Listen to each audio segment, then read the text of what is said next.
Bonjour Mina Grelobin. Bonjour. Vous êtes directrice du département éducation numérique de chez IBLM. Tout à fait. Donc IBLM, je pense que ça parle quand même à plusieurs personnes parce que ça fait des années que vous êtes sur le marché. Mais vous êtes depuis quelques années spécialisée sur le monde de l'éducation. Alors expliquez-nous un petit peu comment vous avez évolué.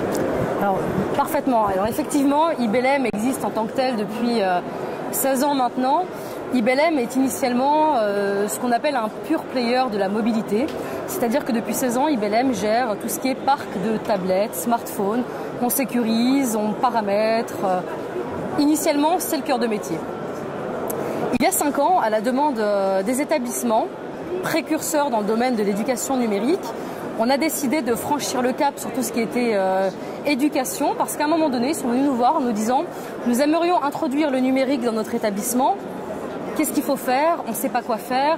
Il y a des tablettes, mais il faut quand même les préparer, il faut faire quelque chose, on doit mettre des applications, ça doit se gérer.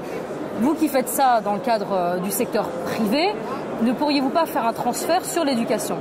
Donc initialement, on est parti à la demande des établissements sous le prisme de la technique.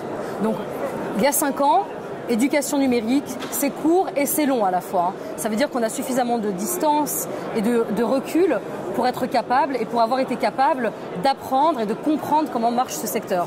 Ce qu'on a compris et ce qu'on a appris, parce qu'on a aussi essuyé bien entendu quelques plâtres, comme nous étions pionniers, précurseurs avec ces établissements, c'est qu'une démarche d'introduction de classe numérique ou de classe mobile nécessite qu'on intervienne très en amont.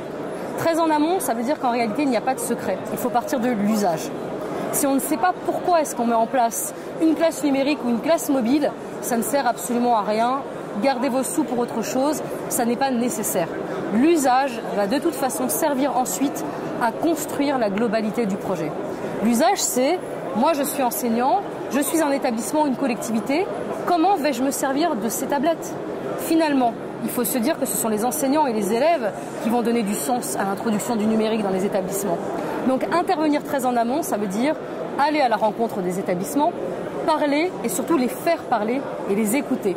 Les aider ensuite à formuler leurs besoins et suite à cela, mettre en adéquation le pôle technique, donc ce pourquoi initialement IBLM était présupposé, était censé faire, donc mettre en adéquation la technique au service de la pédagogie. Je disais qu'on avait appris des choses. Pour vous donner un exemple, initialement, lorsque nous avions commencé sur ce secteur-là, nous formions les enseignants avec l'aide de nos meilleurs ingénieurs, mais on se rendait compte que ça ne marchait pas. Pourquoi ça ne marchait pas? Parce que c'était deux mondes complètement différents qui essayaient de communiquer. Donc en définitive, des choses que nous avons apprises justement, c'est aussi mettre face à des enseignants qui ont la capacité, à un moment donné, de s'adapter à un discours, à un univers professionnel, et puis ensuite, de les accompagner tout au long d'un projet. Donc comme je vous disais, l'usage, à partir de cet usage, mettre en adéquation la technique. Concrètement, ça veut dire quoi? Vous avez tel projet, il faut voir quel choix de tablettes, il faut voir quel type de solution logicielle, de gestion de tablettes, quel type d'outils capable de générer de l'interactivité et le Wi-Fi dans tout ça. Est-ce que vous êtes équipé? Est-ce que vous avez un réseau? Est-ce que ça marche? Est-ce que ça ne marche pas?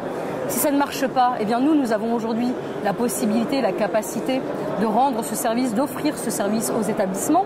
Parce que IBLM aujourd'hui, c'est la plupart de ses compétences en interne. On travaille avec des équipes pluridisciplinaires, constituées d'ingénieurs, constituées d'enseignants, de manière à répondre de manière globale à une problématique de sujet de classe éducative numérique. Donc la problématique technique, le Wi-Fi, les tablettes, les logiciels, outils capables de générer de l'interactivité. Une fois que tout cela est fait, je parlais tout à l'heure de mettre cela au service de la pédagogie. La question qu'il faut se poser, c'est, et très en amont d'ailleurs, mes profs sont-ils prêts? Comment appréhendent-ils cette démarche? Ont-ils finalement la volonté, le souhait ou simplement la compétence pour l'intégrer dans leur scénario pédagogique? À ce moment-là, on active notre deuxième pôle, c'est-à-dire le pôle pédago, où on met à disposition des enseignants, comme je vous le disais en amont, des profs qui parlent à des profs et qui vont intervenir sur des sessions de formation où on va être sur des schémas type prise en main de la tablette, sur des schémas type mise en place de scénarios pédagogiques, sur des schémas type audit applicatif, Une fois qu'on a paramétré la tablette, une fois qu'on l'a préparée, qu'est-ce qu'on met dessus? L'idée, c'est pas de se servir de 85 000 applications disponibles, c'est de choisir les bonnes applications.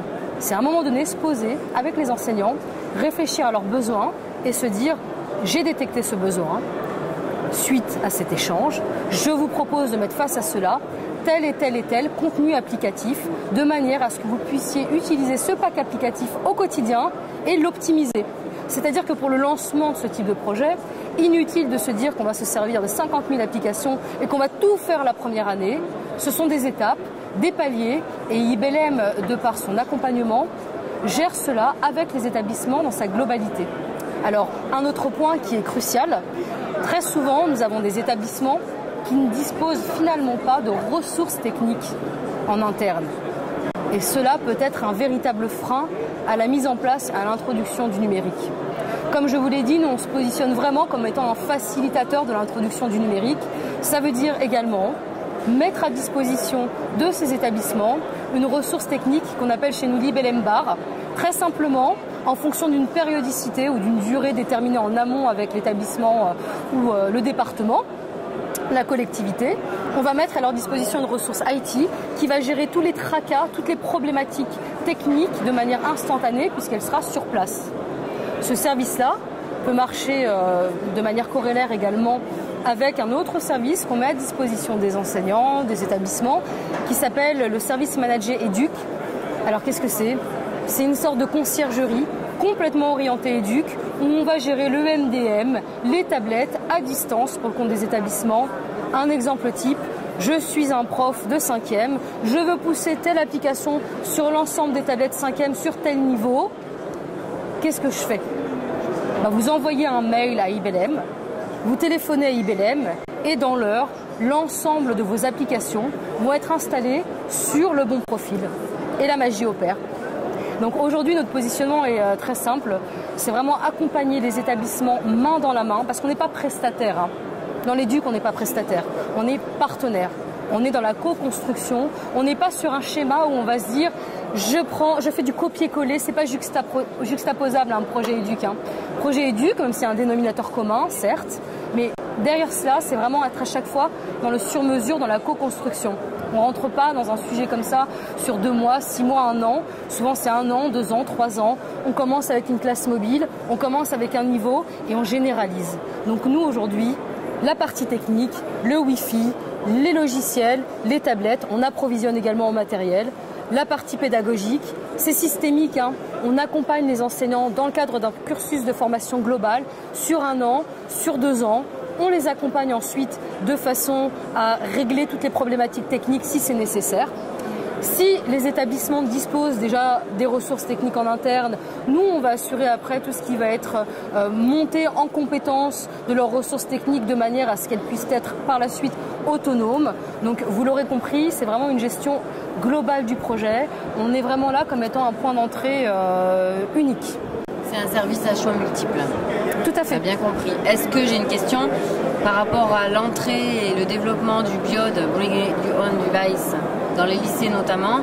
Est-ce que vous êtes en capacité aussi de mettre en place tout ce dont vous venez de parler, mais avec des smartphones? Alors, des smartphones, des tablettes, sans aucune difficulté, puisque en définitive, notre expertise vient du fait qu'à la base, nous sommes sur un secteur très particulier qui est celui de la mobilité depuis 16 ans. Donc, Bring Your Own Device, en termes très simples, c'est moi je suis un élève à la fac, j'ai déjà mon smartphone, je voudrais le garder ou j'ai déjà ma tablette, qu'est-ce que je peux faire? Grâce à des solutions de MDM qu'on va choisir en fonction du besoin, de l'usage, on va permettre à cet élève de se servir de son matériel grâce à une petite bulle qu'on va mettre à l'intérieur de ce smartphone ou de cette tablette, à l'intérieur de laquelle nous allons mettre toutes les données qui sont liées